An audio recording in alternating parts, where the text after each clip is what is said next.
નમસ્કાર, મંતવ્ય ન્યૂઝમાં આપનું સ્વાગત છે ને સમાચારો સાથે હું છું હિરલ। તો અમરેલી બાદ હવે જૂનાગઢ ભાજપમાં પણ ભડકો જોવા મળી રહ્યો છે। અમરેલી બાદ જૂનાગઢ ભાજપમાં ભડકો થયો છે। માણાવદરના ઉમેદવાર અરવિંદ લાડાણીનો પાટીલને પત્ર। જવાહર ચાવડાના દીકરાએ પક્ષ વિરોધી પ્રવૃત્તિ કરી। 4 મેના રોજ ચાવડા બોલાવી હતી બેઠક। લાડાણીએ તેવું નિવેદન આપ્યું છે। માણાવદરના ઉમેદવાર અરવિંદ લાડાણીનો મોટો આક્ષેપ। તો અમરેલી બાદ જૂનાગઢ ભાજપમાં પણ ભડકો જોવા મળી રહ્યો છે। અમરેલીમાં જે ભાજપમાં ભડકો થયો તે બાદ હવે જૂનાગઢમાં પણ ભડકો થયો છે। માણાવદરના ઉમેદવાર અરવિંદ લાડાણીએ પત્ર લખ્યો છે। પત્રમાં બળાપો જોવા મળી રહ્યો છે। જવાહર ચાવડાના દીકરાએ પક્ષ વિરોધી પ્રવૃત્તિ કરી હોવાનો આક્ષેપ કરાયો છે। 4 મેના રોજ ચાવડાએ એક બેઠક બોલાવી હતી તેવું નિવેદન સામે આવ્યું છે। માણાવદરના ઉમેદવાર અરવિંદ લાડાણીનો આ સૌથી મોટો આક્ષેપ છે।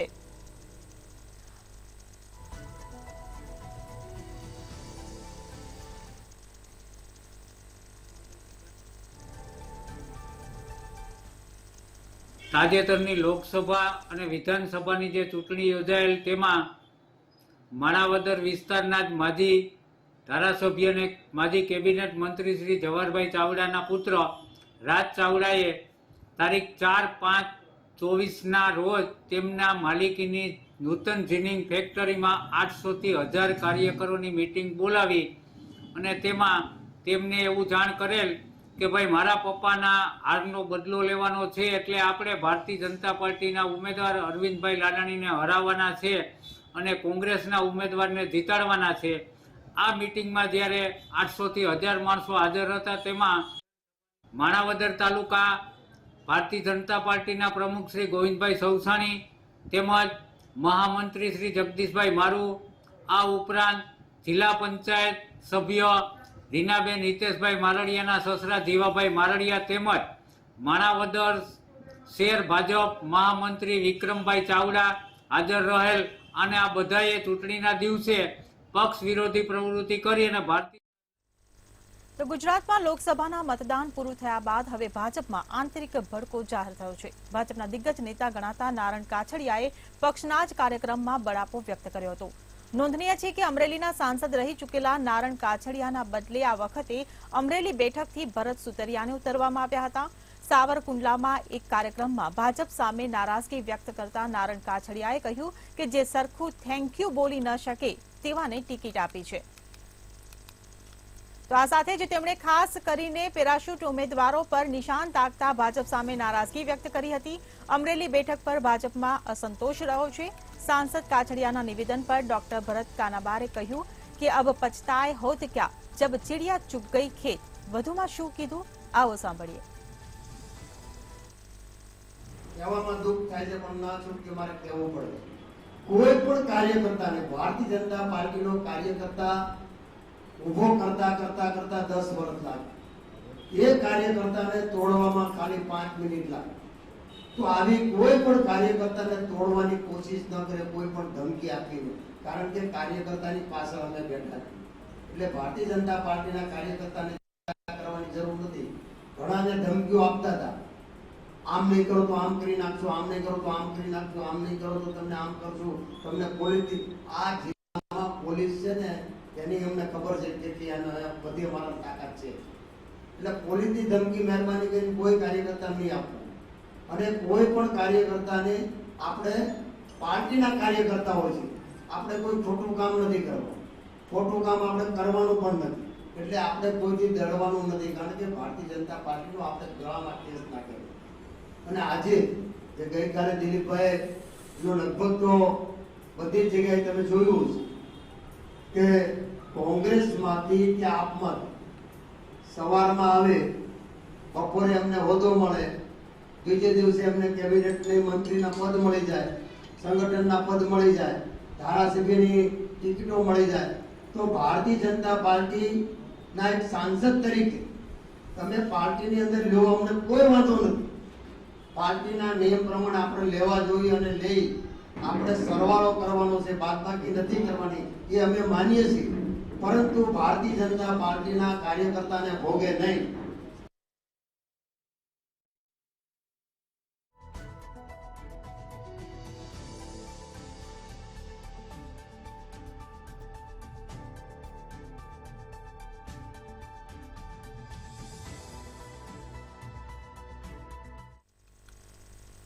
નાના બાળકો અવારનવાર રમતા રમતા કંઈક ને કંઈક વસ્તુ મોઢામાં નાખી દેતા હોય છે અને ત્યારબાદ કેવી ગંભીર પરિસ્થિતિ સર્જાઈ શકે તેવો જ એક કિસ્સો તાજેતરમાં રાજકોટમાંથી સામે આવ્યો છે, જેમાં 1.5 મહિના પહેલા 2.5 વર્ષનો બાળક રમતા રમતા પથ્થર ગળી ગયો હતો અને શ્વાસ નળીમાં ફસાઈ ગયો હતો અને તુરંત બાળકને રાજકોટ હોસ્પિટલ લાવ્યા હતા.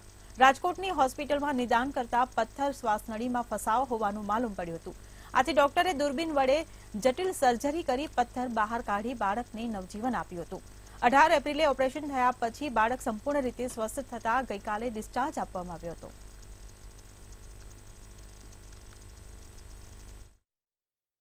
એક્સરેમાં એવું માલુમ પડ્યું કે એ પથ્થર ગળી ગયો હતો. પછી કેતનભાઈએ કીધું કે 1.5 મહિના પહેલા રમતા રમતા પથ્થર મોઢામાં નાખી દીધો હતો. તાત્કાલિક દૂરબીન વડે તપાસ કરવામાં આવી. બાળકનું ઓક્સિજન 70% થઈ ગયું હતું. ઓક્સિજનનું પ્રમાણ એસ્કોર ખૂબ ઘટી ગયું હતું. બાળકની હાલત ગંભીર થઈ ગઈ હતી. કફ વધારે હતો છાતીમાં, ન્યુમોનિયાની પણ અસર હતી. તાત્કાલિક ઓપરેશન માટે લઈ દૂરબીન વડે 1.5 મહિનાથી ફસાયેલો પથ્થર શ્વાસની દિવાલ સાથે ચોટેલો હતો એ કાઢી આપવામાં આવ્યો છે. બાળકની હાલત અત્યારે સ્થિર છે. બાળક અત્યારે સ્ટેબલ છે એકદમ. પરંતુ ખાસ માતા પિતા માટે જરૂરી કિસ્સો છે કે રમતા રમતા નાના બાળકો કંઈ પણ વસ્તુ આવી મોઢામાં નાખી દે તો કેટલી ગંભીર પરિસ્થિતિ સર્જાય. એટલે બાળક શું રમે છે, ક્યારેક શું મોઢામાં નાખે છે એનું ખાસ ધ્યાન રાખવું જોઈએ અને બાળકને એકલું ના મૂકવું જોઈએ. Thank you. મારા છોકરાને 1.5 મહિનાથી કફની ને એવી તબલ હતી. પછી અમે ફોટો પડ્યો. ઘણી ઠેકાણે આપણે આટા ગયા પણ ક્યાંય મેળે આવ્યું નહીં. આપણે અહીંયા ડૉક્ટર ઠક્કર સાહેબની ત્યાં વિદ્યાનગર મેઇન રોડ ઉપર. પછી ત્યાં કણે આવીને છોકરાને ઓપરેશન કરાવ્યું દૂરબીનથી. છોકરાનો પથરો કાઢી નાખ્યો હાવ નોર્મલથી. કોઈ વસ્તુ કાંઈ ઈજા નહીં, હાવ નોર્મલથી. છોકરાને અત્યારે ઘણું સારું છે. છોકરાનું નામ છે માધવ, 2.5 વર્ષ ઉંમર. અમે આભાર માનીએ છીએ ડૉક્ટર ઠક્કર સાહેબનો. તો ભાવનગરમાં હવેલીવાળી શેરીમાં આગના બનાવ બાદ મનપા સફાળું જાગ્યું છે અને ફાયર વિભાગે કડક કાર્યવાહી કરી છે, જેમાં ફાયર વિભાગે 2 દિવસમાં 80 જેટલા મિલકત ધારકોને નોટિસ પાઠવી છે. જોકે જે જગ્યાએ આગ લાગી હતી તે રેસીડેન્સી બાંધકામ હતું, છતાં પણ તેનો ગોડાઉન તરીકે ઉપયોગ કરાતો હતો. ત્યારે આ વિસ્તારમાં અન્ય પણ જ્વલનશીલ ગોડાઉનો આવેલા છે, જેથી સ્થાનિકોમાં પણ ભારે રોષ જોવા મળી રહ્યો છે.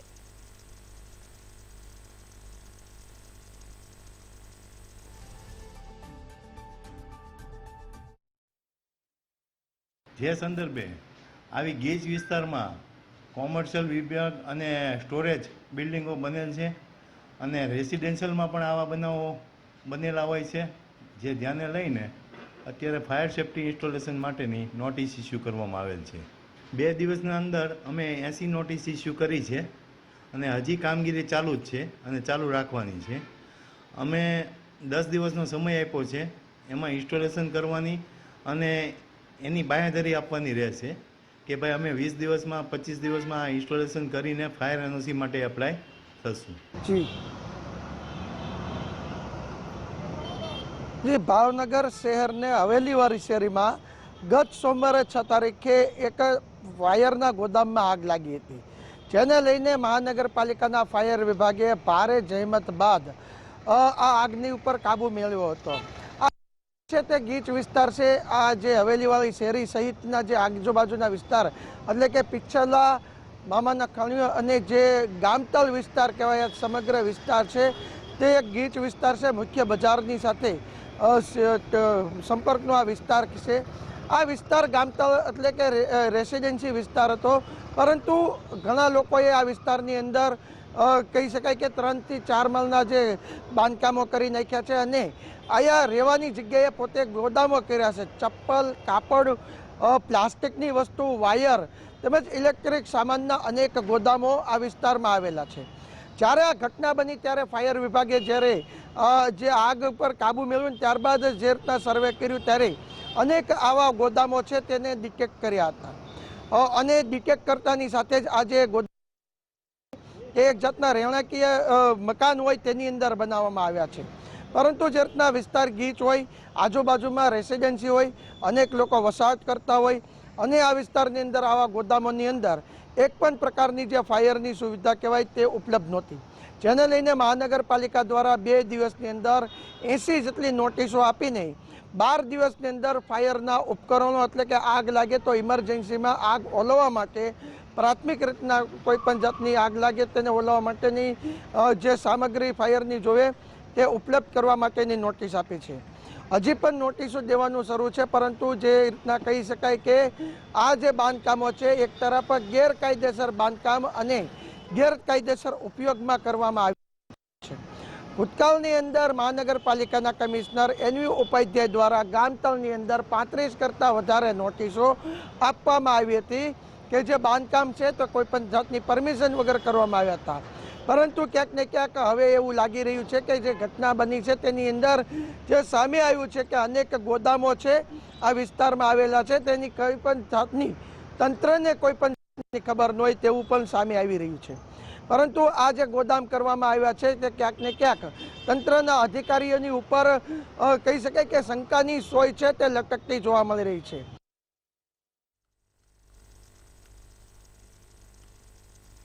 ભાવનગરના સ્થાપના દિવસની ભવ્ય રીતે ઉજવણી કરવામાં આવી છે. ઈસવીસન 1723માં અખાત્રીજના દિવસે ભાવનગરની સ્થાપના કરવામાં આવી હતી. ત્યારે ભાવનગરના મહારાજ ભાવસિંહજી દ્વારા સ્થાપના કરાઈ હતી. ત્યારે આજે 302મો સ્થાપના દિવસને લઈ ભાજપ સંગઠન દ્વારા ભવ્ય રીતે ઉજવણી કરવામાં આવી હતી. ભાવનગરના ધારાસભ્ય જીતુભાઈ વાઘાણી દ્વારા મહારાજ ભાવસિંહજી મહારાજની પ્રતિમાને ફૂલહાર પણ અર્પણ કરાયા હતા.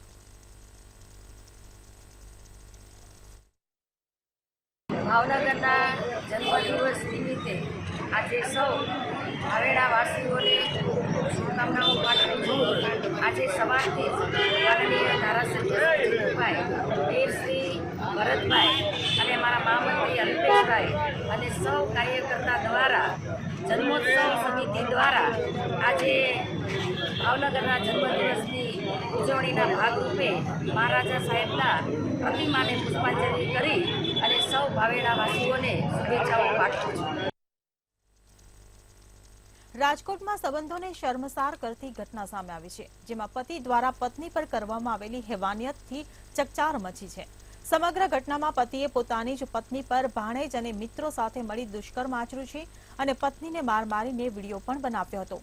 ત્યારે સમગ્ર ઘટનામાં પીડિતાએ પતિ સહિત અન્ય 3 વ્યક્તિઓ સામે ફરિયાદ નોંધાવી છે અને યુવતી સારવાર અર્થે હોસ્પિટલ ખસેડવામાં આવી છે.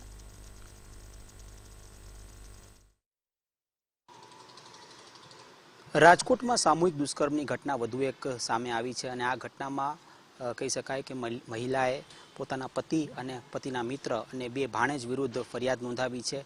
મહત્વની બાબત એ છે કે આ ફરિયાદમાં ચોક્કસથી એવું કહી શકાય કે મહિલાએ એવું જણાવ્યું છે કે પતિ દ્વારા તેને ઢોરમાર મારવામાં આવતો હતો અને તેનો વિડીયો પણ ક્યાંક બનાવવામાં આવ્યો છે. સમગ્ર ઘટનાને લઈને તાલુકા પોલીસ દ્વારા તપાસ છે તે હાથ ધરવામાં આવી છે. તાલુકા પોલીસે ક્યાંક અલગ અલગ એંગલથી ક્યાંક તપાસ કરી રહી છે. મહત્વની બાબત એ પણ છે કે મહિલાનું જે મેડિકલ છે તેની પ્રોસેસ છે તે શરૂ કરવામાં આવી છે અને હાલ મહિલાને છે હોસ્પિટલ ખસેડવામાં આવી છે. હોસ્પિટલથી ક્યાંક જનાના હોસ્પિટલમાં મહિલા છે હાલ ક્યાંક દાખલ છે, પણ એની જે મહિલાની જે તબિયત છે તે ક્યાંક સુધારા ઉપર છે. પોલીસ દ્વારા તમામે તમામ જે એંગલ ઉપર નજર રાખીને જે કાર્યવાહી છે તે કરવામાં આવી રહી છે. પણ એક રેર કેસ કહી શકાય કે આવી ઘટના છે ક્યાંક ખૂબ જ રેર ગણવામાં આવે અને આવી જ ઘટના ક્યાંક સમાજ માટે લાલબત્તી સમાન હોય છે અને ખાસ તો આના સામે પોલીસ તરફથી કોઈ કડકના કડક કાર્યવાહી થશે એ પ્રકારની પ્રતિક્રિયા પોલીસ તરફથી એક સંકેત મળી રહ્યા છે. ખાસ તો આ પ્રકારની ઘટનાને ધ્યાનમાં લઈ પોલીસ તરફથી એ પણ વાત આવી રહી છે કે પોલીસ આમાં જે આરોપીઓ છે તેને ક્યાંક અટકાયત કરી છે, એટલે કે 2 થી વધુ જે આરોપીઓ છે તેઓની અટકાયત થઈ ગઈ છે અને આગામી સમયમાં હજુ પણ જે આરોપીઓ છે તેની અટકાયત કરવાની બાકી છે. હાલ તમામે તમામ એંગલ ઉપર પોલીસ હાલ તપાસ કરી રહી છે અને તપાસ બાદ ક્યાંક જે કડકમાં કડક જે કલમો છે તે લગાડવામાં આવશે. જી. જૂનાગઢ માર્કેટિંગ યાર્ડમાં ગીરની કેસર કેરીની આવક દિવસે ને દિવસે વધી રહી છે. માર્કેટિંગ યાર્ડ કેરીના બોક્સથી ઉભરાયું છે, ત્યારે એક દિવસમાં 11,000થી વધુ બોક્સની આવક નોંધાઈ હતી. કેરીની સિઝનની શરૂઆતમાં આવક ઓછી હતી, તેની સામે 2500થી 3000 સુધી કેરીના બોક્સના ભાવ બોલ્યા હતા અને કેરીની આવકમાં મધ્યમ વધારો થતા ભાવમાં ઘટાડો નોંધાયો છે. હાલમાં 10 કિલોના બોક્સના 800થી 1000 રૂપિયા સુધીનો ભાવ હરાજીમાં બોલાયો હતો અને આગામી 10 દિવસમાં 15 થી 20 હજાર બોક્સની આવક જૂનાગઢ માર્કેટિંગ યાર્ડમાં થઈ શકે છે. જ્યારે ખેડૂતો અને ઇજારેદારોને પણ સારો એવો ભાવ મળી રહ્યો છે. કેરીના 10 કિલોના બોક્સમાં 35 થી 40 નંગનો સમાવેશ થાય છે, પરંતુ આ વર્ષે હવામાનના લીધે ઇજારેદારોને થોડી મુશ્કેલીનો સામનો કરવો પડી રહ્યો છે. આંબાના પાકમાં વાતાવરણના લીધે મોર ખરી ગયા હોવાથી ઉત્પાદન ઓછું થયું છે, જેના લીધે ઇજારેદારો મુશ્કેલીમાં મુકાયા છે.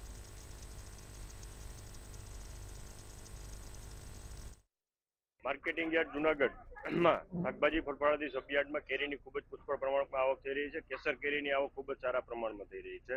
કેસર કેરીની આજની આવક જોઈએ તો 11,000થી વધુ બોક્સની આવક થઈ છે અને કેરીના ભાવ પણ એકંદરે ખૂબ સારા જોવા મળી રહ્યા છે. અત્યારે 800 થી 1,000 રૂપિયા પ્રતિ 10 કિલોના બોક્સના ભાવ જોવા મળી રહ્યા છે. એકંદરે સારા ભાવ છે અને ખેડૂતોને પોષણક્ષમ ભાવ મળી રહ્યા છે. કેરી આ વખતે ઉત્પાદન પણ સારું છે અને અત્યારે ખાવાલાયક ક્વોલિટી પણ સારી છે. પાક પણ ખૂબ જ સારો છે. આવક હજી દિન પ્રતિદિન વધવામાં છે. આગામી 10 દિવસમાં 15 થી 20,000 બોક્સ પ્રતિદિનની આવક થવાની અમારી ધારણા છે અને આમ જોઈએ તો હજી 1 મહિના જેટલી સિઝન ચાલશે. હાલાળાથી કેરીને આવ્યા છે 1100 થી માંડીને 1000 રૂપિયા લગી પેલા ભાવમાં ટાટમાં વેચાણી, અત્યારે 800-900 રૂપિયાનો રેટ હાલે છે. કેવી આવક છે યાર્ડમાં? આવક બહુ આરામ હારી છે. કેવા ભાવ મળે છે? ભાવ 1100 રૂપિયામાંથી માંડીને અત્યારે 800-900 રૂપિયા જાય છે. પેલા ટાટમાં 1100 થી ચાલુ થયું હતું. હા, સારા ભાવ મળે છે અત્યારે કેરીનો. માર્કેટ સારું છે. ફળ કેવું છે? ફળ 40 નંગ 42 નંગ 40 નંગ આવે છે 10.5 કિલોમાં.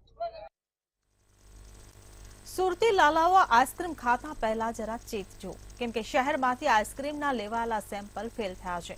પાલિકાના ફૂડ વિભાગ દ્વારા ગત દિવસોમાં શહેરમાં અલગ અલગ વિસ્તારોમાંથી નમૂના લેવામાં આવ્યા હતા, ત્યારે શહેરના 10 પાર્લર પરના આઈસ્ક્રીમ ખાવાલાયક નહીં હોવાનો ઘટસ્ફોટ થયો છે.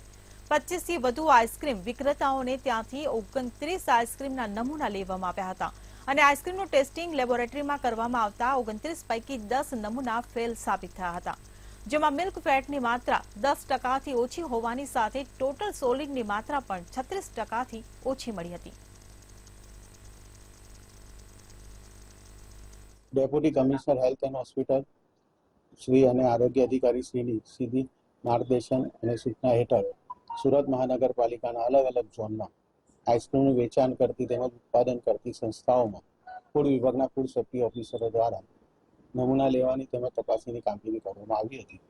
આ લગભગ 29 સંસ્થા જેવી હતી જેમાંથી નમૂના લેવામાં આવેલા હતા.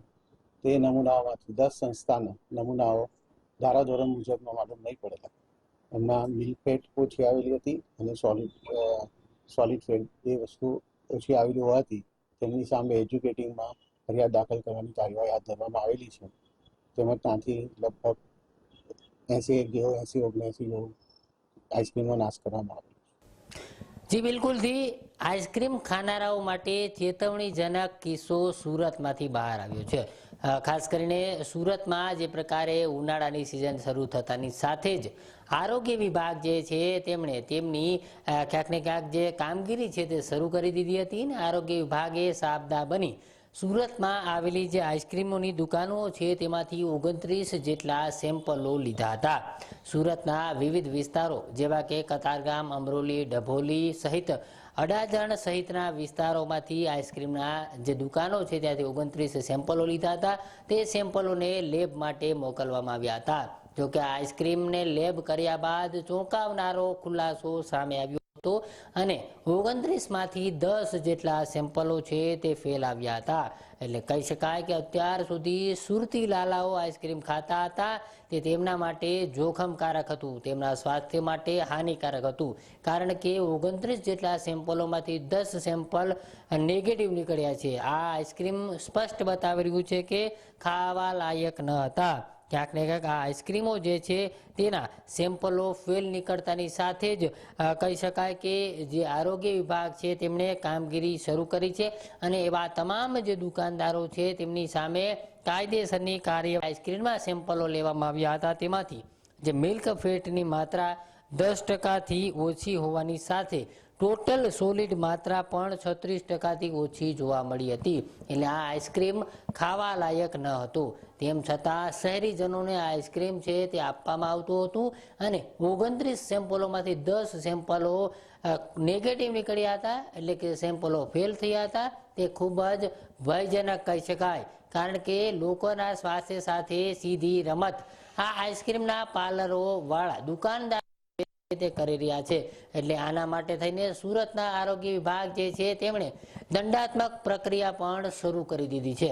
એટલે સ્પષ્ટ કહી શકાય કે અત્યાર સુધી જે સુરતીઓ આઈસ્ક્રીમ ખાઈ રહ્યા હતા તે તેમના માટે જોખમકારક હતા.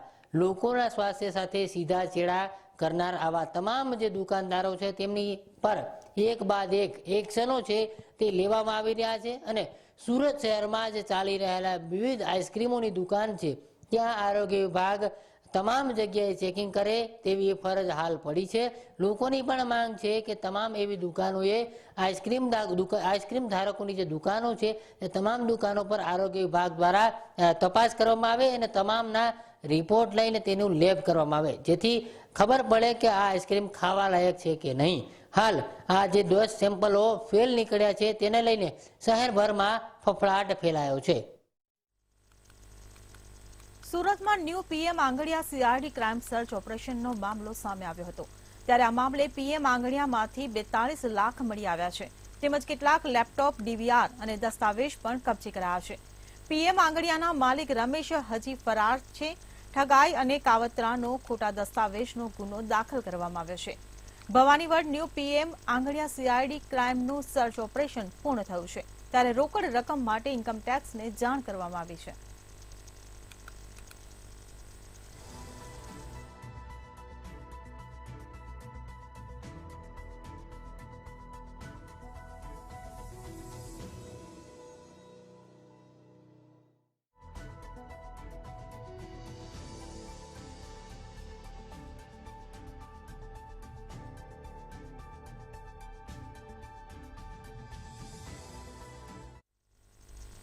તો જામનગરના કાલાવડમાંથી સમાચાર સામે આવી રહ્યા છે. સિંહણનું ખેતરમાં મોત નીપજ્યું છે.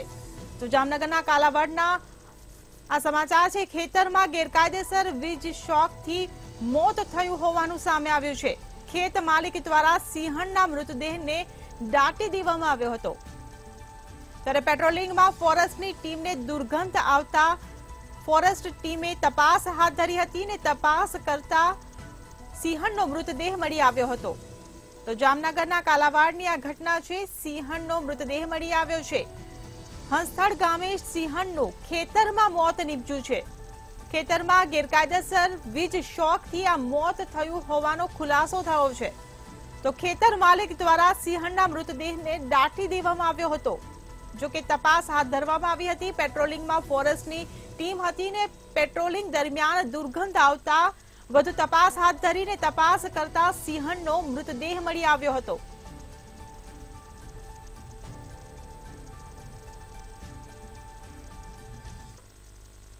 તો ગીર સોમનાથમાં રખડતા પશુઓનો આતંક સામે આવ્યો છે. તો ગીર સોમનાથથી આ સમાચાર મળી રહ્યા છે. ગીર સોમનાથ તીર્થમાં રખડતા પશુઓનો આતંક સામે આવ્યો છે. પશુઓના આતંકથી યાત્રિકો પરેશાન થયા છે. ત્યારે ગઈકાલે પિતા અને પુત્રીને પશુએ ઈજા પહોંચાડી હતી. ત્યારે ફરી એકવાર આતંક સામે આવ્યો છે. પશુઓના આતંકથી યાત્રિકો પણ પરેશાન થઈ રહ્યા છે. આપ સ્ક્રીન પર દ્રશ્ય જોઈ રહ્યા છો. જાહેરમાં બે આખલાઓ જે રીતે ઝઘડી રહ્યા છે, યાત્રિકો પણ પરેશાન થઈ રહ્યા છે. ગીર સોમનાથ તીર્થમાં રખડતા પશુઓનો આતંક જોવા મળી રહ્યો છે. અવારનવાર પશુઓનો આતંક સામે આવતો હોય છે, તેમ છતાં તંત્ર કોઈ જવાબદારીના પગલાં નથી લઈ રહ્યું તેવા પણ આક્ષેપો ઉભા થઈ રહ્યા છે. તો ગઈકાલે જ એક ઘટના બની હતી, તેમ છતાં હજી પણ રખડતા પશુઓનો આતંક સામે આવી રહ્યો છે. ગઈકાલે પિતા અને પુત્રીને પશુએ ઈજા પહોંચાડી હતી.